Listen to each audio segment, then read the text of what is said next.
What's up, Outlap F1 Nation?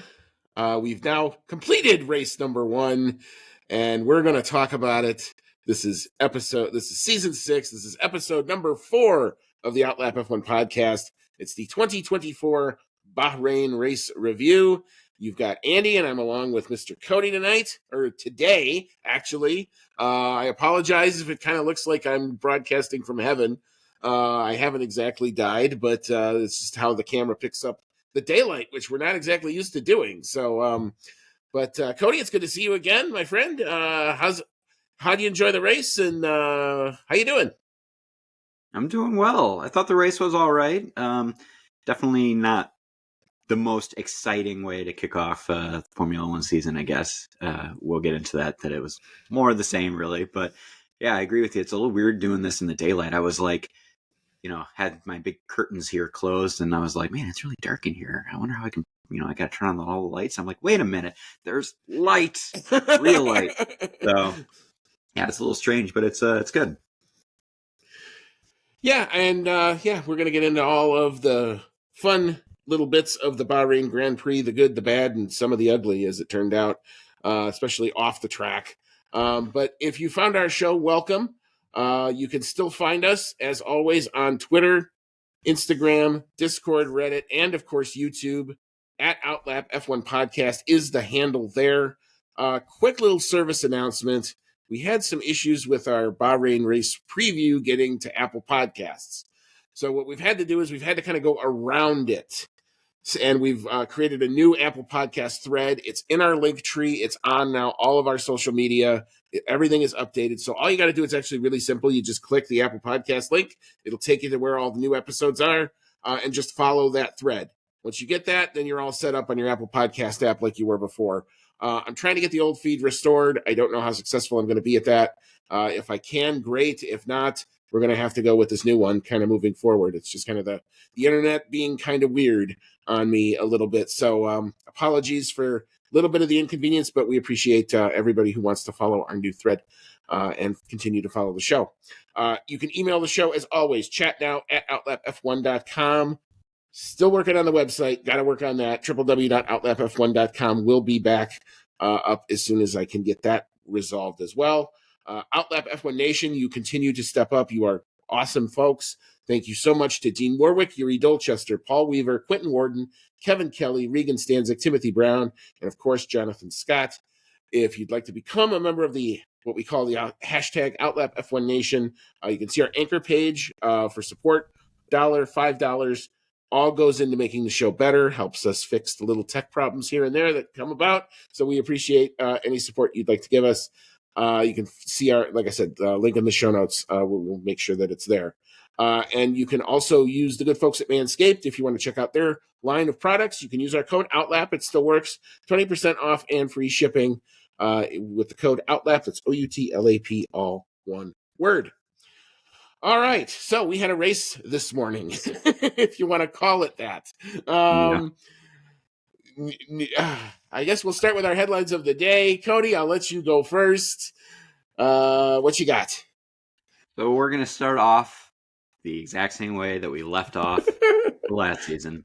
Sky is blue, grass is green, and Max wins races in 2024.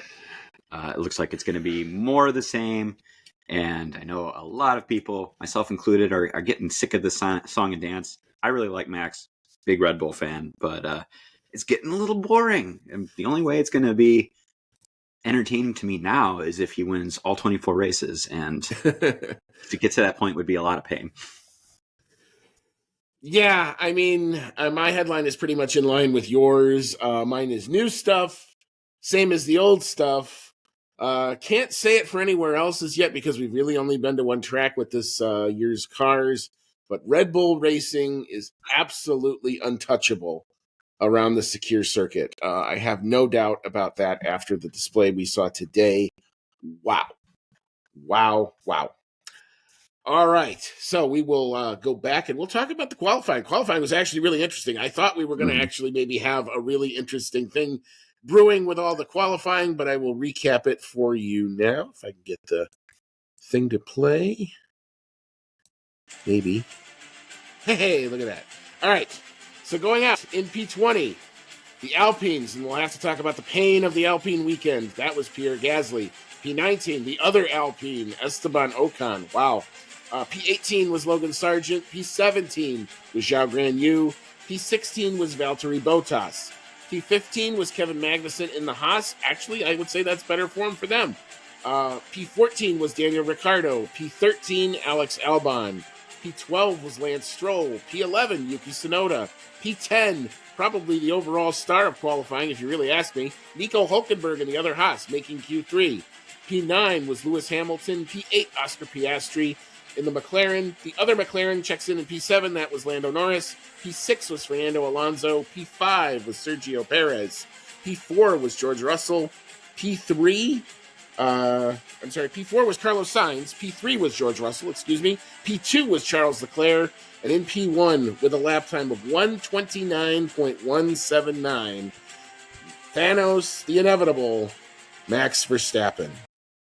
All right, so it's been a while since I've had to do that read. I apologize for some of the technical issues there, but Cody, big thoughts on the qualifying? My first reaction came in Q1 with, holy crap, that Alpine car is awful. Yeah. I popped into Q1. Gasly and Ocon were down in 19 and 20, and I figured, everyone's coming around and finishing up their last flying laps, and maybe they just cycled down to the bottom, came across the line, and didn't go anywhere. So that car is bad, and you know that it is all the car in this instance, because Gasly and Ocon are both very talented drivers, both race winners. They both had podiums last year in a car that probably didn't deserve it. So I think you have to pin all the blame on the car itself here. Yeah, and Alpine continuing to hemorrhage even post-race. A bit of breaking news came through. Their technical director, Matt Harmon, and their head of aerodynamics, Derek De Beer, have both resigned after the race today. So talk about a team that looks like it's just coming apart at the seams. It's going to be a long, slow fix. They're on a car with a completely different concept. This is what a pivot looks like. This is what a painful pivot looks like. This is what McLaren went through. This is what Mercedes has gone through. Maybe not to this extent where they were all the way at the back. We saw McLaren be all the way at the back last year. This is what happens when things don't line up right in Formula One. So yeah, I mean, I know I've got a lot of friends who are Alpine friends, who are Alpine fans, but man, I feel for you today, and it doesn't look like it's going to get better anytime soon. Other highlights of the qualifying, other than the Delta times, and especially in the top 10, are ridiculously close. I mean, you're talking a tenth or two between making Q3 and missing Q3. I think Oscar Piastri makes Q3 by like 6/100ths of a second or something like that. Yuki Tsunoda almost making it into Q3, but not quite doing so. Solid performances, like obviously Max being amazing. Just seems like he's got those. That's the 3/10 that we thought we had out of testing. Bingo, right there it is for you. Ferraris, I think overall the second quickest, but shout out to George Russell being able to split the two there. And again, not a lot of margin in it. The top 7, it's 5/10 between the top 7. So, it's not.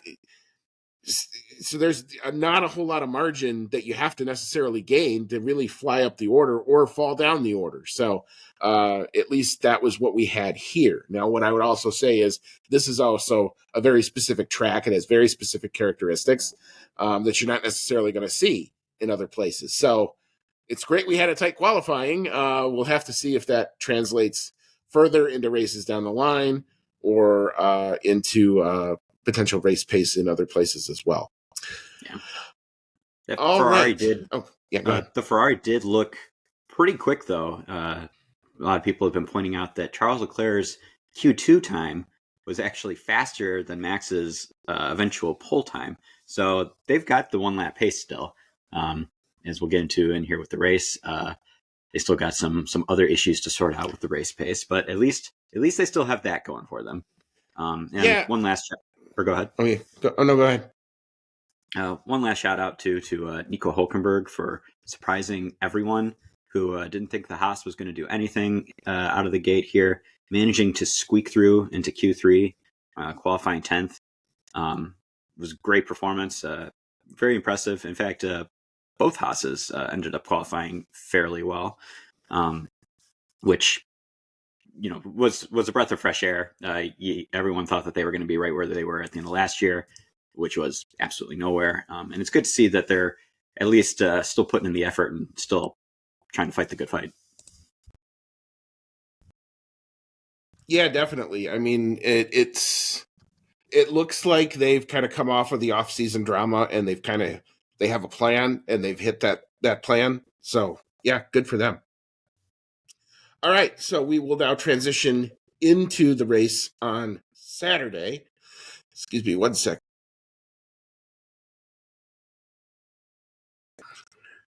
All right, so we will start as we are apt to do with our back markers. So finishing in P20 with steering wheel issues for both cars. Williams with Logan Sargent is the only guy who actually ends up down 2 laps. P19 was Valtteri Bottas. P18, Pierre Gasly. There's the Alpine, more pain. P17, Esteban Ocon, the other Alpine, again, more pain. P16, victim of lap 1, kerfuffle. Nico Hulkenberg in the Haas kind of ruined the great qualifying. Would have loved to have been able to see what he could have done. P15 was Alex Albon. P14, Yuki Tsunoda. And P13, Daniel Ricciardo. We're going to have to talk about the Red Racing Bulls because they got a little, somebody saw a little bit of red there at the end. But Cody, what'd you see and what's your take? It's actually a lot of stuff to talk about here with these back markers. Yeah. We already kind of covered how awful the Alpine was and that they were the bottom finishers of anyone that didn't have direct misfortune. You mentioned that both the Williams cars had steering wheel issues. At one point, Logan Sargent pretty much like went straight on off the turn in a place that you don't normally see people doing that. It was very frustrating for him and pretty frustrating for fans too. I was really hoping that we'd see something a little better from Sargent because if he can't show anything more this year, he's probably going to get the boot. So yeah, really too bad for him to start off finishing way at the back, 2 laps down. Valtteri Bottas had some pretty significant issues too, not with him or with the car directly, but during one of his pit stops, it appeared that we had flashbacks to his drive in Monaco where they had a hell of a time getting the wheel on and the lug nut on. Now, it looks like they managed to figure it out. It's not like that thing's coming off in a week, but he did have a pit stop that was over 50 seconds, which instantly ruins your race. So yeah, too bad for him as well. Yeah, what they ended up actually having to do was they had to take the tire back into the garage, take a hammer to the wheel nut had been cross-threaded. So in order to get it off, what they had to do was they had to take a hammer to it and shatter it. So what you don't see actually in the picture is you watch the pit stop, you just see the dude with the wheel gun on the front there. What happens in the pit is they took the tire back to the pit. Now they can't change that tire because otherwise they'd have to change all the sets. So they have to bring a new set out. So what they ended up doing was they took a mallet to the old nut and shattered it. And then they had the new nut ready to go. And they brought the tire back and finally were able to get him out. So yeah, Valtteri, and they even mentioned it, has the longest pit stop in the history of Formula One at 2 days and 25 hours. From Monaco when that happened, because it still wasn't done even when they got it back to the factory. But yeah, kind of flashbacks to that. So that was unfortunate for him. I already kind of talked about it. I would have loved to have seen what Nico Hulkenberg could have done had, we were able to see Haas in race pace. I thought against their rivals, they actually weren't too bad. All right, I guess I can't go around it anymore. What the heck happened with the Racing Bulls at the end? We had some weird team orders, which in the first race seems kind of odd to do. And then Yuki Tsunoda, more than a little hot under the collar. Yeah, so he gets really frustrated near the end of the race where the team wants to have Yuki let Daniel Ricciardo by in order to have a run at Kevin Magnussen in front of him because Daniel Ricciardo was on the softer tire compound.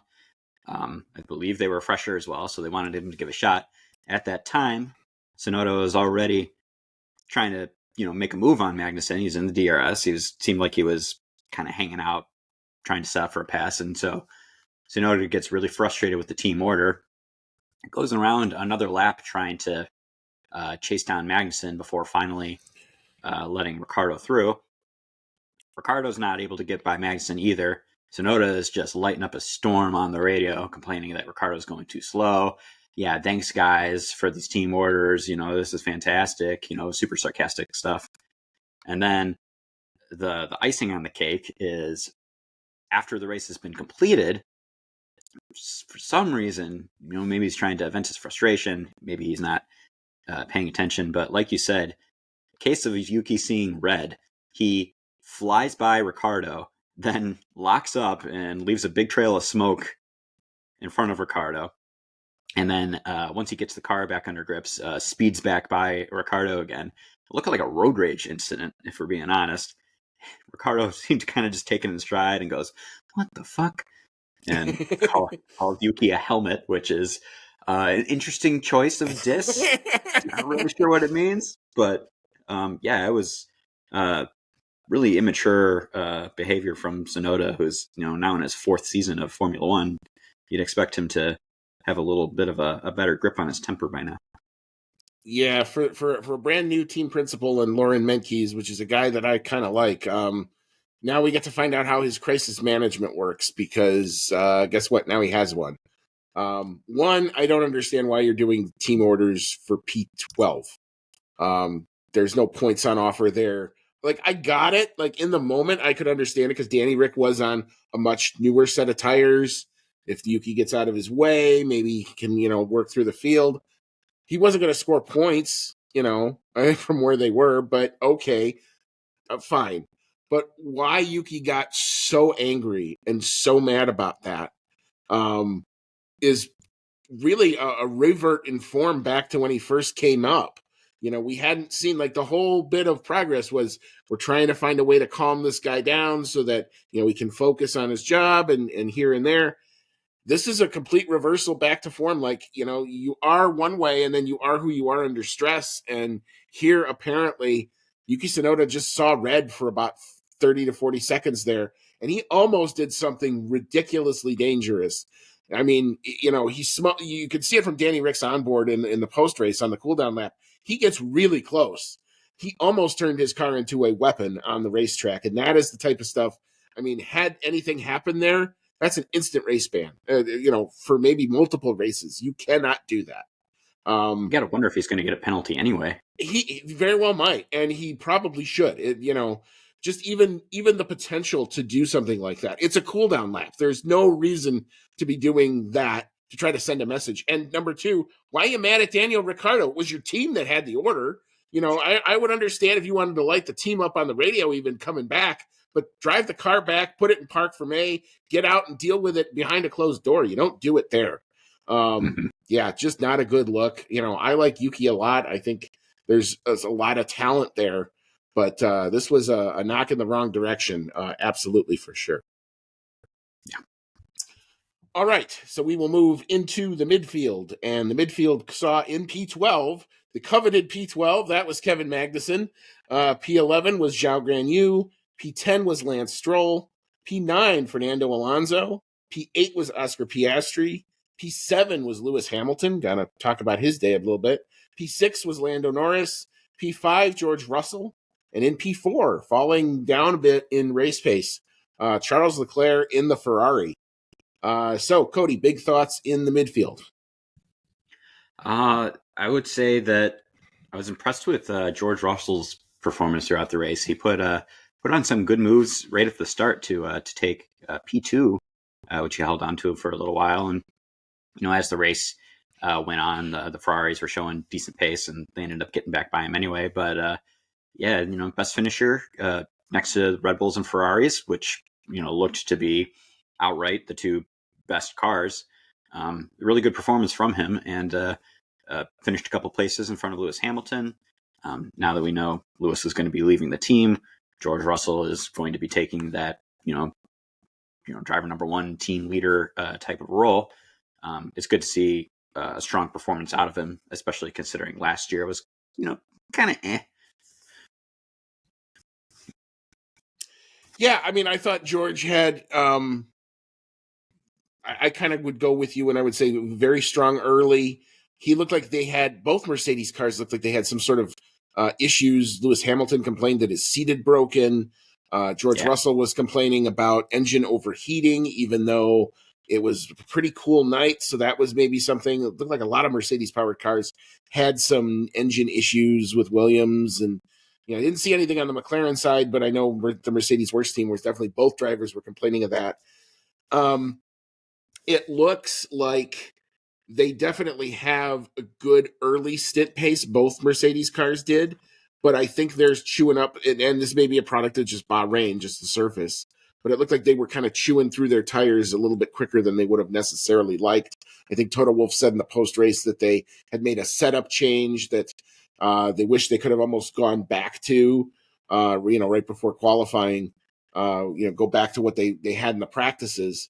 So they probably kind of set themselves up for not the best possible result here, but still admirable for both of them, considering, again, another new car with another new concept.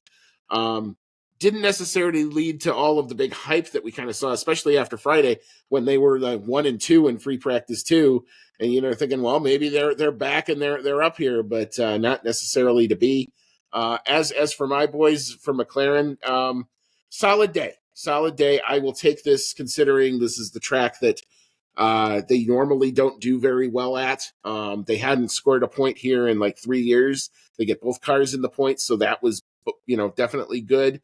Could have possibly been more in qualifying. Lando's kind of kicking himself. He thought he had another tenth or two in it.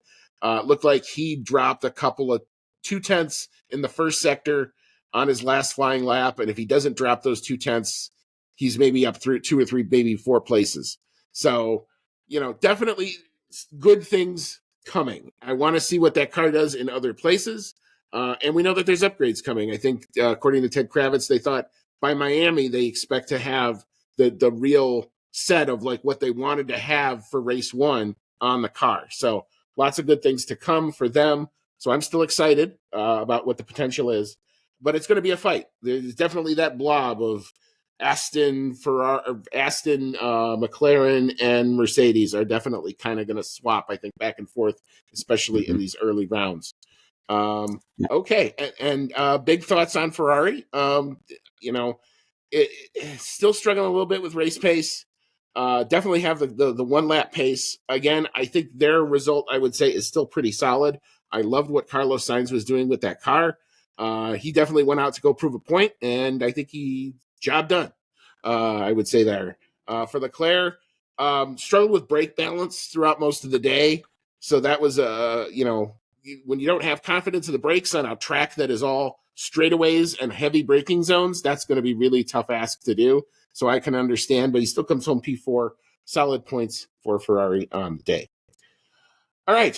So our podium, the aforementioned Carlos Sainz in the Ferrari finishes P3. P2 is Sergio Perez, and in P1, 22.457 seconds clear. Max Verstappen in the Red Bull.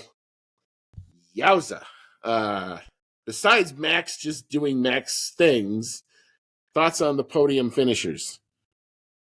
I thought that they were all pretty well deserved. I mean, Max, as you said, doing Max things, finishing well out in front of the rest. Looking at like the delta as it was getting to like the last couple laps of the race, it looked like he decided, all right, I'm gonna turn up the heat here a little bit, and he looked like he opened up the gap on Perez by even a couple more seconds just in the last couple laps there. So it definitely looks like he's got room to really push that car if he needs to, and it's definitely ominous for what the rest of the season might hold. Perez, obviously not as dominant in this race as Max, but still making it work. P2, it's the best you can hope for, and getting that 1-2 to start off the season again makes Red Bull look really good, and I imagine Perez has got to be pretty happy with that performance. And then, lastly, Carlos Sainz, always is continuing to impress me. When he first went to Ferrari, I did not think he was going to be nearly as good as Leclerc. But he keeps proving that wrong over and over again. He really wants to bring the fight.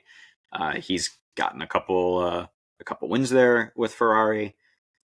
He's pushed Leclerc to the limit many times, including some really good racing today between the two of them. Albeit, like you said, Leclerc was having seemingly more issues with the car. He was locking up and going off pretty much every time they showed him on camera. But yeah, Sainz put it together really well today. And I thought his drive was really impressive, and he gets the podium to show for it. Yeah, and Carlos Sainz was voted driver of the day by the attending and watching fans. So that's a good honor for him.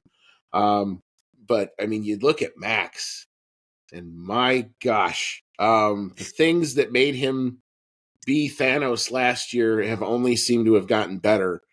That car is so gentle on its tires, it's not funny. Mm-hmm. The first stint, he's able to go 3 or 4 more laps on than anybody else on the soft compound with the car full of fuel. The second stint, he's able to pick whenever he wants to come in. And then he puts on another set of soft tires. And even though he's got 15 laps on him, just kept, like you said, he just kept extending the gap whenever he wanted to, which makes me think he's not even really turning that car all the way up in anger yet. No. It's just very foreboding. It's ridiculously ominous. I will give him the absolute marks for the Bahrain and secure circuit because nobody was touching him, not in this car, not in probably any car. But you just hope that there's going to be other circuits that are out there that statistically something might give. But if you wanted to put a warning shot across the bow to the world, he did so. He did so in spades. Yowza, yowza, yowza. Yeah. You had Max and Sergio Perez both on soft tires for about the last 20 laps of the race. And when they did that, I was like, really? Like, I don't know if that's such a great idea. That's like a third of the race distance on softs that you still got to do. And Carlos Sainz was saying over the radio, yeah, when does it look like this, the hards that I'm on are going to become the faster tire? And it turns out the answer was never, because that car 5 is so laps gentle after on the the checkered tires. flag. Yep. And yeah, so it looks like the tire deg is very low, at least here on that car. And that was the Red Bull's strong suit last year, was being able to make the tires last and really extend their advantage over long runs during the race. So it looks like they've only made that better. Yeah, I mean, you got to think. You try to think about ways to try to beat them. Is you got to beat one of them off the start. You got to get them in traffic, because if they're in clean air, it's gone. I mean, it's just Max was just doing whatever he wanted to do, and it was not even close. I mean, I wish I could say that it felt more competitive. It felt competitive until like the 13th lap of the race, and then you look at the delta, and it's like, oh, where's Max? 12 seconds down the road. And the 22 seconds is probably flattering more to Perez than to anybody else, because, yeah. But all right, I guess we will leave this race here. We'll take a quick break. We'll re-rack everything up. We'll take a look at where the drivers and the constructors are. It's actually going to be a pretty easy rundown because we just kind of gave it to you, but we'll do the math on that. We'll open it up to your comments, the fan email segment. We do have our normal people are out and back for 2024. It's good to see. So we'll get into all that and we'll react to that. We will bring back our awards. We'll talk about what annoyed us, what we thought was weird about strategy, who we thought did a better job than we were expecting, and who was the best on the day. And then we'll also recap the predictions from our preview episode. Cody, you should be smiling. I'm just going to tell you right now about that. But we'll get into all that. So come on back and we'll hop into it. All right, welcome back in. This is season 6. This is episode number 4 of the Outlap F1 podcast. It's our 2024 Bahrain, I hope I say that correctly, GP race review. You've got Andy, and I'm along with Cody tonight, and we just wrapped up our the first race of the season review. So now we're going to take a look at where the standings shake out after round one, and then open it up to my favorite segment of the show, fan email segment, where we get your take on what you saw over the course of the weekend. So, Cody, if you do the drivers, I will take the teams. All right. Drivers' standings as of the first race are always really easy because it's more or less just the order that they finished in. Max Verstappen is in P1, and, I've got a sneaking suspicion he's probably going to stay there for most of the year, if not all of it. He finishes the first race with 26 points because he had just a super dominant weekend. I believe he got pole, got fastest lap, led every lap, and won the race. So, pretty ominous performance for Max. In second place, his teammate Sergio Perez finished second in points with 18. Third place, Carlos Sainz for Ferrari with 15 points. Fourth place, Charles Leclerc in the other Ferrari at 12 points. George Russell with Mercedes with 10 points. Lando Norris, the first of the McLarens, he has 8 points. Lewis Hamilton down in seventh place for Mercedes with 6 points. Oscar Piastri, the second McLaren, in eighth place with 4 points. Fernando Alonso, sunk back during the race a little bit, but still managing to scrape together a couple points for Aston Martin. He gets 2. And Lance Stroll wrapping out the top 10 in the other Aston Martin with 1 point. Yep. And now your team standings. So here's the good news. The delta to P1 and P2 is only 8 points in the Drivers' Championship right now. That may be the least amount that it's going to be. So we can at least, I'm looking for positives wherever I can find them. The team standings. Red Bull Racing Powertrains, I think, have maxed out the possible points on the weekend. They start the year just like they did last year, 44 points. Very impressive showing, for sure. Ferrari check in P2 with 27 points. Mercedes are P3 with 16. McLaren are P4 with 12. Aston Martin are in P5 with the 3 points that they got. Kick Sauber, Haas Ferrari, Red Bull, VCarb, Williams, and Alpine are all on 0 points, but because of the tiebreakers, it's Kick Sauber in P6, P7 is Haas, P8 is VCarb, P9 is Williams, and P10, they may be there for a while. That's where you see Alpine. Oh, it's a little goofy to see only 5 teams with points. Well, yeah, but your top 5 is who maxed it all out, and that may be what, unless there's some reliability that kicks in, that may be what you see for a bit of a while.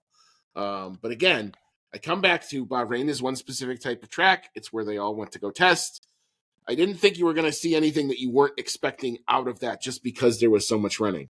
We now go to places like Jeddah. We go to places like Japan that have very different run plans, very different needs, and very different characteristics of what's going to suit what car. So I don't think this is going to be your running order throughout the whole season. I don't think you're going to see 24 races where it's like this. There will be some, I got my fingers crossed as well, but that's what I'm banking on.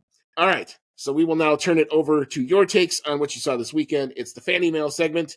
Rachel Fleming, welcome back. She's, as Cody said, written a bit of an essay for us. But Cody, what you got in the fan emails? Let's start with Rachel. All right. Thank you, Rachel. She says, welcome back, folks. All I can say is that it's Groundhog Day. Seriously, it's basically 2023 all over again. Max so far out in front. Again, it was scary. Liberty Media could cope with one season of ridiculous Max domination. 2 or 3 seasons will damage the sport. I dread seeing the viewing figures after lap 2. Even in the Schumacher seasons, there was only one season like Max's. I would argue 2 seasons. She says 2002.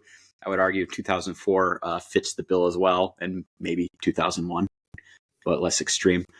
Let's hope that the rest of the season is vast improvement. But I do suppose the story of the season could be Sainz versus Leclerc.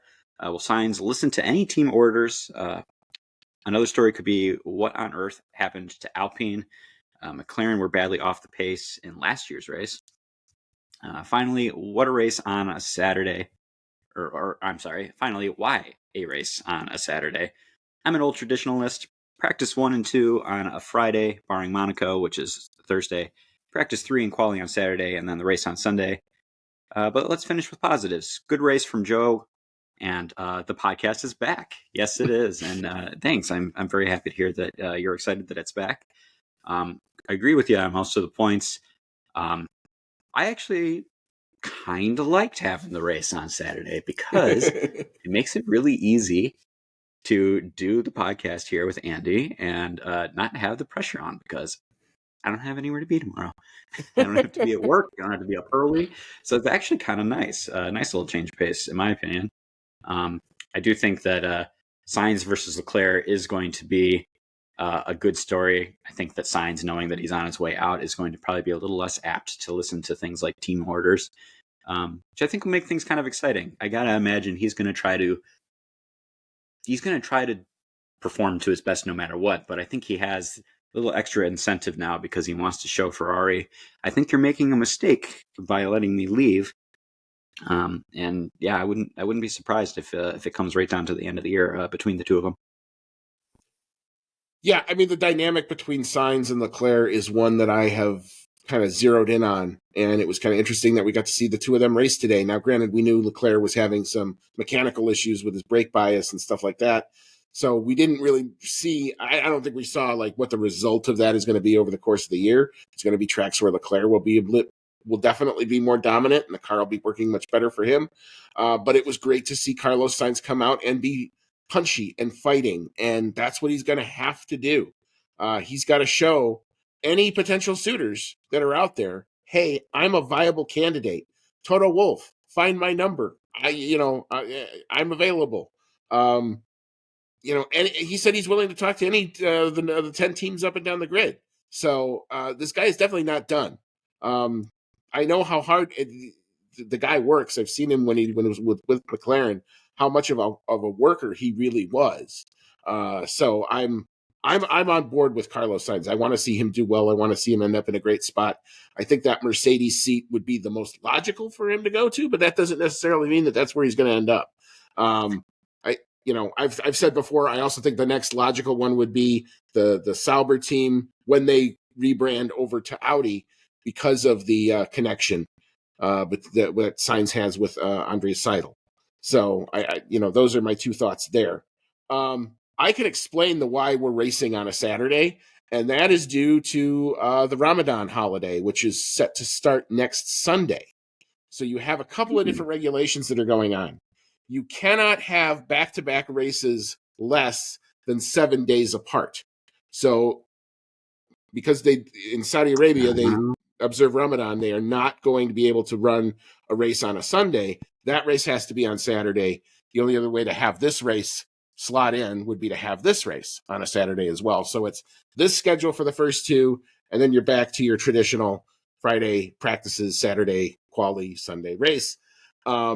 The only part about this that I am not for, believe it or not, is the Friday qualifying, because I have to do this literal balancing act between my work computer and my not work computer, and seeing what volume is on. And sometimes if I'm on a call and the team radio comes on the air and I don't realize I didn't turn the volume down, they're like, "What was that?" "Oh, nothing. It's fine. What do you need? What can I do for you?" All that sort of good stuff. Other than that, I mean, the Saturday schedule was fine. It's nice to kind of have less pressure on my edit and not have to be up till 3 a.m. on a Sunday and have to work tomorrow. So that's actually not a bad thing either. So, and maybe this becomes a test case to try it for certain weekends moving forward, where, in certain localities, maybe this works out better. I don't know. So we'll have to see.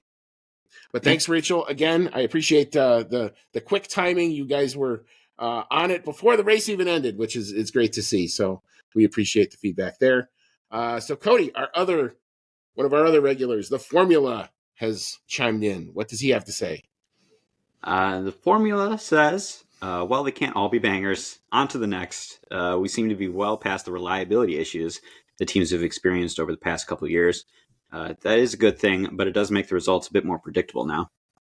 I don't want to take away too much from this Grand Prix, since this is also the circuit that all the testing was done at.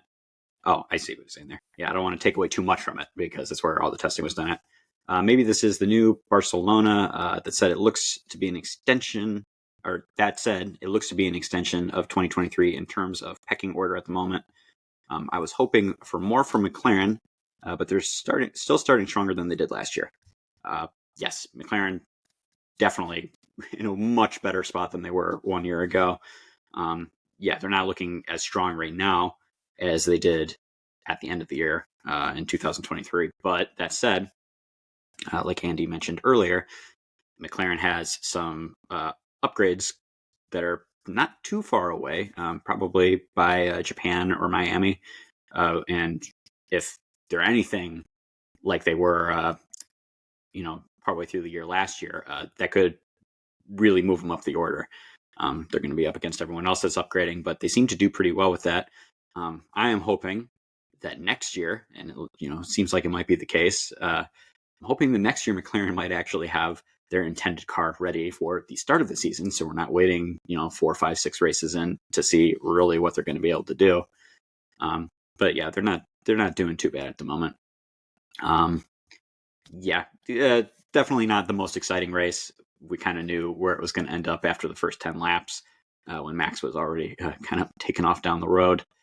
And yes, for the reliability, these cars are astoundingly reliable. I mean, even if you look at the past couple years, there really hasn't been a ton of mechanical related issues that have caused retirements. In the first season with these cars, 2022, you had some for Ferrari. You had a couple with Red Bull right at the beginning of the year. Some stuff here and there. But I would say, pretty much at this point, all 10 teams have pretty rock solid reliability. And I think for this season, for next season, that will continue to be the case. We're going to see a lot of races where there's going to be minimal retirements, and that will really play a part because you're going to have your top performing teams not dropping out, and you're probably not going to see as many nutty unexpected winners coming out in the next couple of years. Now we hope in 2026 they might all change again. We've got new engines, and the engines are a big contributor to the reliability issues. So we'll just have to see if that really mixes up the order again. But I think, for now, like that reliability is extremely impressive, really. Yeah, couldn't agree with you more on the reliability. And when I think about the race overall and why it wasn't, not a banger is an understatement. I would agree with that. But here's what you didn't have. You had almost no tire off strategy available here because nobody wanted to be on the C2 tire. They were all saying, all the commentary was very consistent about this, that they were saying that the C2 tire was not a preferred tire. They basically used it in the practice sessions to burn through it and get off of it as soon as they could. So because you had the three hardest of the hard compounds that they could have brought, you had the C1, the C2, and C3. Nobody wanted to use the C2. Everybody starts on softs, and then everybody switches to the hard tires. So there was no variability. That was the word. I couldn't think about it for a minute there. There was no tire variability in this race at all, except for at the very, very end with the two Red Bulls on the set of soft tires and the rest of the field on the hards, trying to wait to see when that crossover point that you said, pretty aptly earlier, Cody, never ended up coming.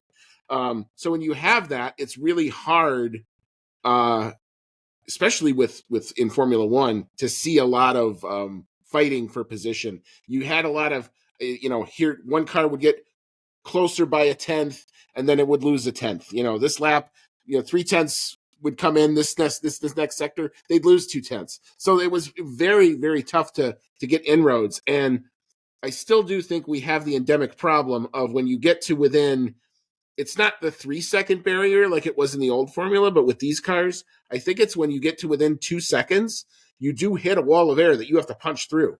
And if you don't have a significant pace advantage, you can't punch through it to get to the DRS.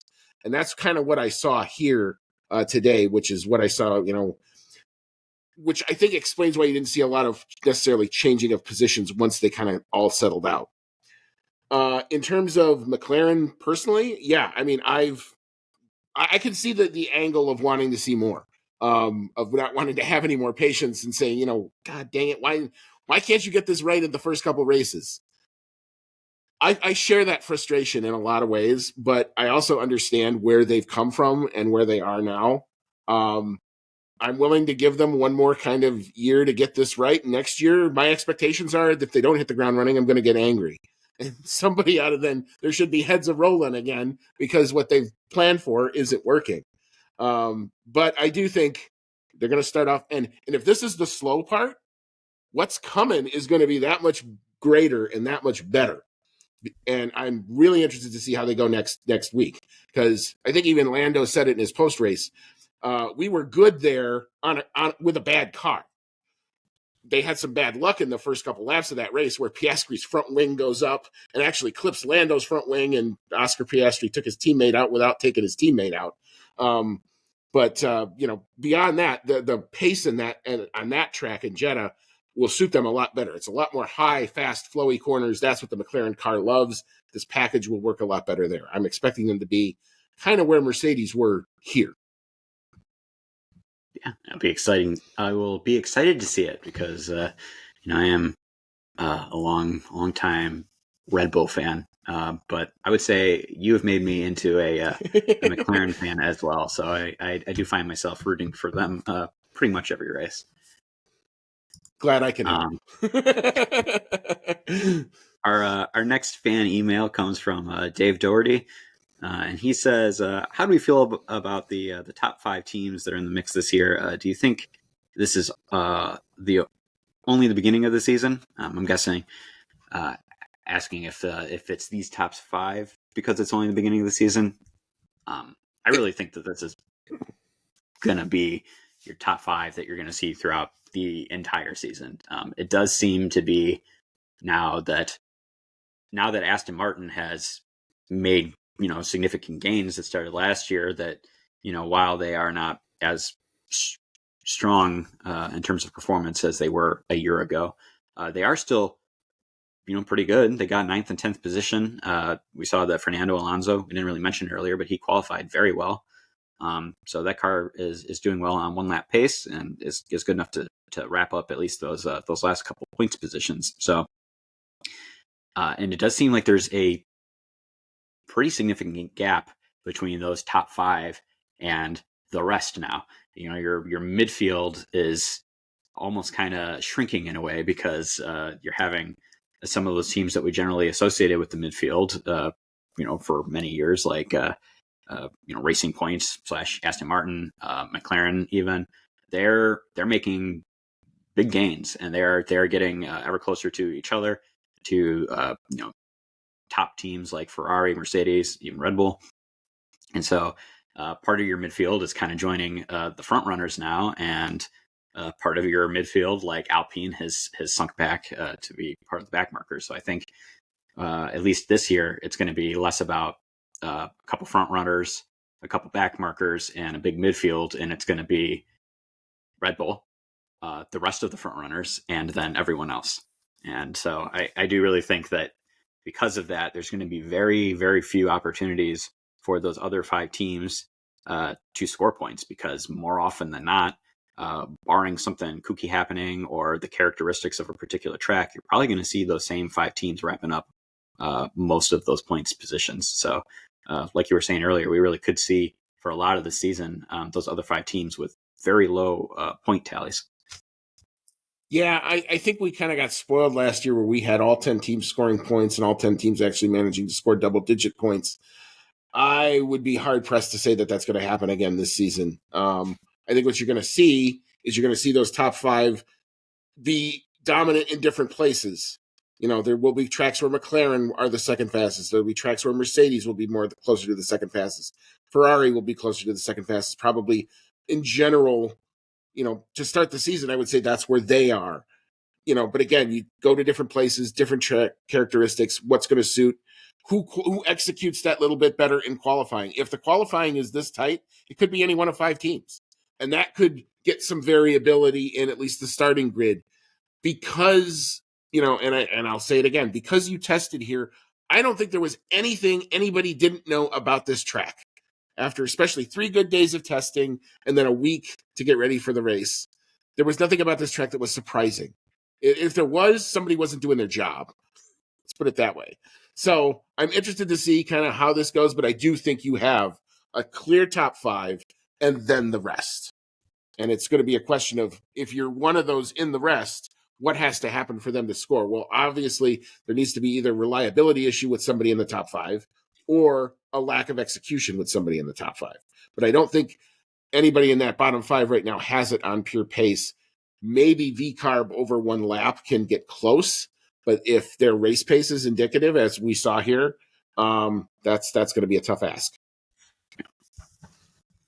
And then lastly, John did chime in and send us his thoughts on the race. And man, he is succinct. What we got from John is that a root canal is better than this race and likely this season. So definitely don't think John enjoyed this one. And I don't think John is going to enjoy seeing Max Verstappen win 22 out of 24 races. I hate to break it to you, though. That's probably what's going to happen. We're all going to feel the same way. Well, and I think it was frustrating again here because you could see if you were any one of the not Max Verstappen drivers, it was very difficult. You could see drivers closing on somebody, but they couldn't get there. Lewis Hamilton couldn't get there on Lando Norris. Lando Norris couldn't get there on George Russell at the end of the race. So a lot of that, again, entertaining stuff that we want to have the crescendo lead up to at the end never happened. So it was all here and building up and then poof, nothing. And meanwhile, Max is 20 some seconds down the road. So yeah, as a entertainment product, this race did not meet that expectation. The hope is that, like I've been saying before, if we go somewhere else, I hope it's a different story. And we'll have to see. That's at least the interesting part. All right. So thank you for everybody. Good, strong contributions from our normal contributors there. We appreciate it as always. All right. So we will move into our awards and we'll start with the rubbish. I have an off-track rubbish and an on-track rubbish. Good candidates all the way around. But Cody, I'll let you go first. What you got? So my rubbish award is going to go to Alpine. I figured that if we're going to see Alpine here for the season, I can't really give it to them every week. So I will start off with giving it to them in the first race because I really think no one was expecting them to be this bad. Qualified 19th and 20th. Probably would have finished 19th and 20th were it not for crazy pit things happening and equipment issues with Williams. And yeah, that car is just really bad. Like you said, people are resigning, probably more or less getting fired from their positions. And we saw a lot of that with Alpine last year. So it's really nutty what's going on at that team with turnover of management staff, and you have Gasly and Ocon who are just kind of stuck in the middle of it right now, looking at this being the peak of their racing ability and careers, the peak of their ability to perform, and they're stuck with this absolute dog of a car. So I feel bad for them. I really hope that Alpine is able to make some strides and at least get more competitive as the season goes on, kind of like McLaren did last year. But I mean, man, it's just not a great start. Yeah, I could echo your comments on Alpine up and down the board there. I think that's a great point. So like I said, I have two. My off the track, and we haven't talked about it because I find most of this to be very incredibly icky, and I don't enjoy trying to dive into it. But the entirety of the Christian Horner experience to me this weekend goes in the rubbish bin. It is just ugly all the way around. And if you don't know, the supposed accuser or somebody emailed every F1 journalist that they could find, all the team principals, Stefano Domenicali, Mohammed Ben Sulayem, supposedly all of the evidence that was presented to Red Bull GmbH, that, of course, then Red Bull GmbH went to go and cleared Christian Horner of any wrongdoing. I don't know that I necessarily want to comment on what I've read. I've read a lot of it. I've seen a lot of it. I've seen some things I'd really have rather not. Um, it's just ugly all the way around. And whoever the accuser is, that's who I feel for in this. Because like we said in the preview, there's no way to win this. And I don't know if Christian Horner will survive this. It sounds like he's gotten through this weekend. There may be more coming. I don't think this story is going to go away. I think this is something that unfortunately is going to hang over the paddock over the course of the next few months until there's some sort of a resolution. And I don't know what that resolution is going to look like. So yeah, more drama probably on the way, but it's very icky. I don't like it, and I feel bad for the young woman at Red Bull. On the track, Yuki Tsunoda taking a run at Danny Rick after the race is something you should never do. I don't care how hot you are. I don't care how upset you should get. You should never, ever turn your car into a potential weapon like he almost did. That should get you your super license banned, as far as I'm concerned. If he had made contact, that's probably what would have happened. There may still be something that comes down the pipe about that. I don't know that issue is over. But Yuki Tsunoda, a guy who I generally like, into the rubbish bin with Yi over that. That's just bullshit. No ifs, ands, or buts about it. Okay. Well, I'm done getting mad. We'll move back into analysis paralysis. So, Cody, what you got? Who screwed up on strategy this weekend? So my analysis paralysis, funny you were just mentioning Yuki Tsunoda, is going to go to the VCARB team for trying to pull that driver switcheroo in the first place. First race of the year, you're not fighting for points. It does seem like a bit of an odd time to be playing games like that, having your driver switch places to try to move up one spot. Maybe I don't think he was going to get another one and actually get into the points unless something crazy happened, like he had a last minute retirement. So it seemed like a really weird time to be doing that, especially when Tsunoda looked like he was trying to work on that pass himself.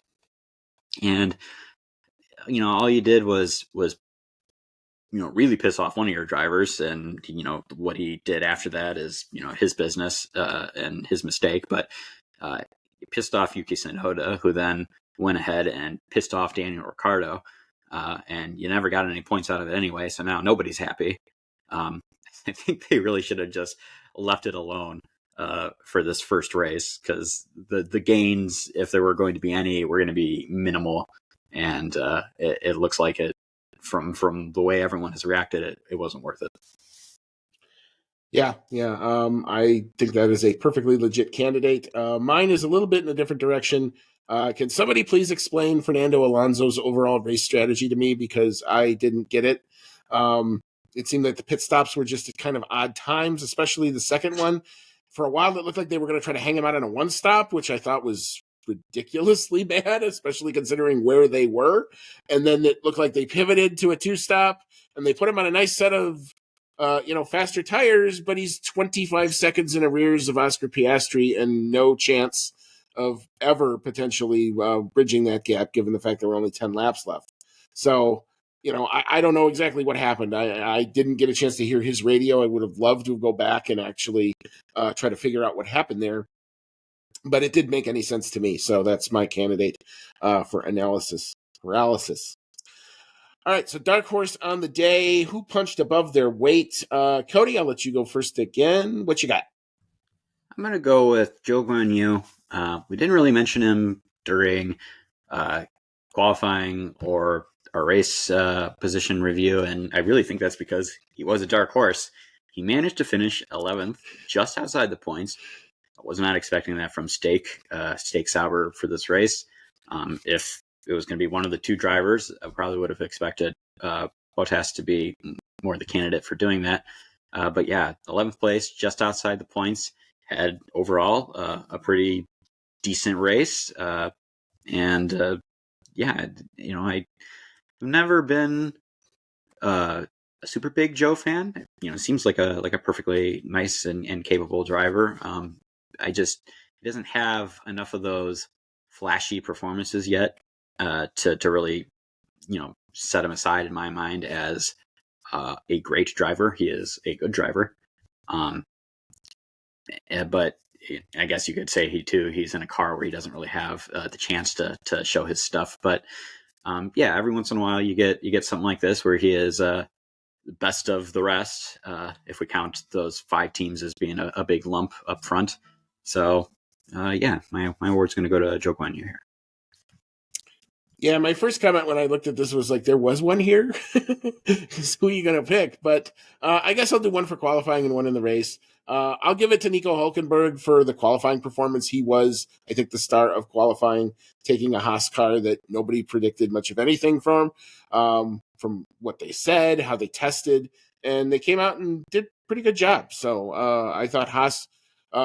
arrow maybe pointing slightly up for them, which is significant progress considering where they've been. So good on you, Nico Hulkenberg. I feel bad that we didn't get a chance to see what could have happened for them in the race.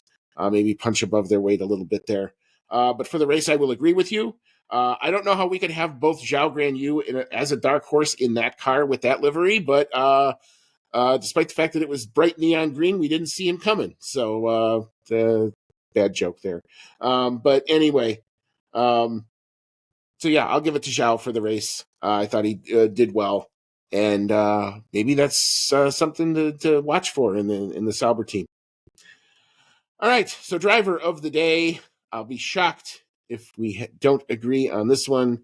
I'm just going to go first. I will say it's the Max Award for a reason. I didn't change my thing from Abu Dhabi here, although I added, holy freaking Red Bull.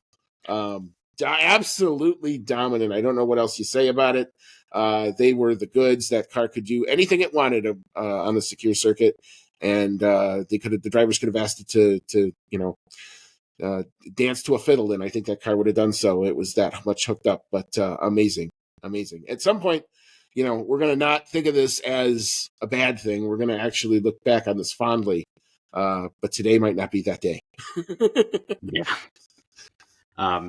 I am totally in agreement with you. The fans voting in driver of the day was Carlos Sainz, and while I do think he had a very strong, respectable race, Max he's making it look easy. He's driving the best car on the grid right now, and we see with Sergio Perez that having the best car but being a good, or maybe even better than good driver will just put you a little bit in front of the rest. And then you've got Max Verstappen, who is, even 22 seconds in front of his teammate in the same car. So you can talk about how good the car is all you want, but I really think that what we're seeing here is the combination of the best car with the best driver, at least of these past couple of years. Max has been clinical. He makes very, very few mistakes.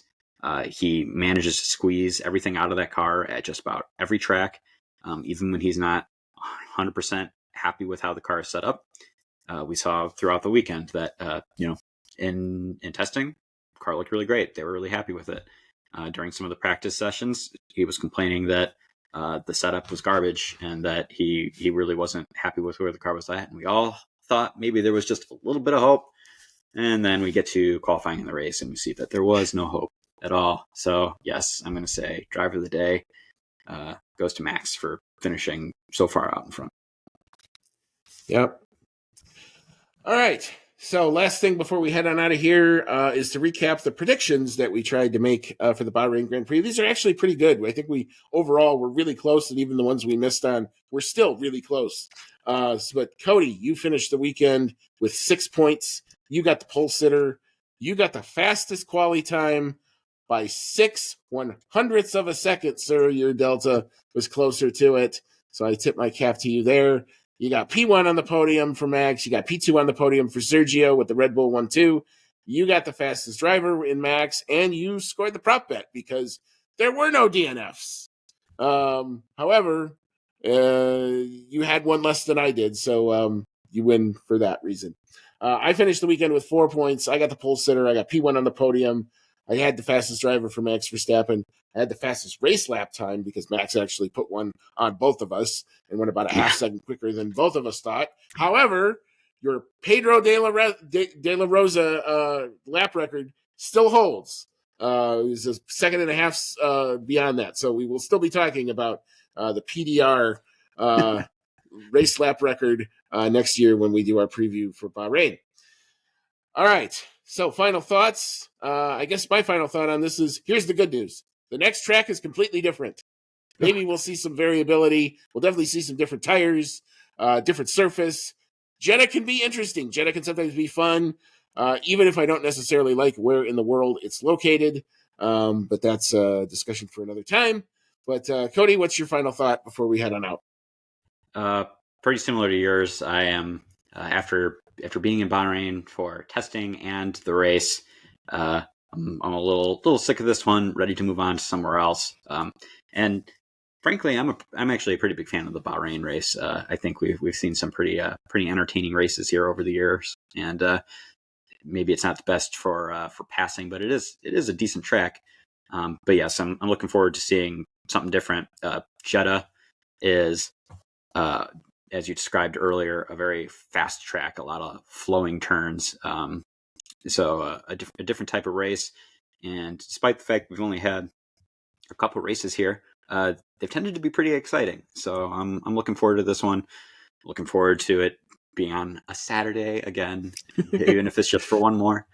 And yeah, only a week away this time. So that part is great because I have been jonesing for some Formula One here for a long time. And it's good to get two back to back right away because it'll hopefully satisfy my fix for a little while. Yeah, and then they take a couple week break, and then the schedule gets kind of weird in the beginning, and then it kicks off in earnest quickly, and there'll be lots of it. But we will be back probably Wednesday evening with our preview. Hopefully, we don't have the same tech issues in getting the episode out like we did last time. So again. Follow our new Apple link. I will make sure I tweet it out. I'll put it on Threads. All you got to do is check it. That should be getting all the latest and new stuff. Appreciate everybody hopping over to that new one. It'll just make my life a little bit easier, and this way I don't have to keep trying to put it in multiple places. But anyway, that's for me to worry about, not for you guys. But if you've been with us this long, thank you for sticking with us. We appreciate you. And as always, we'll be back Wednesday. And as always, may all your laps be fast.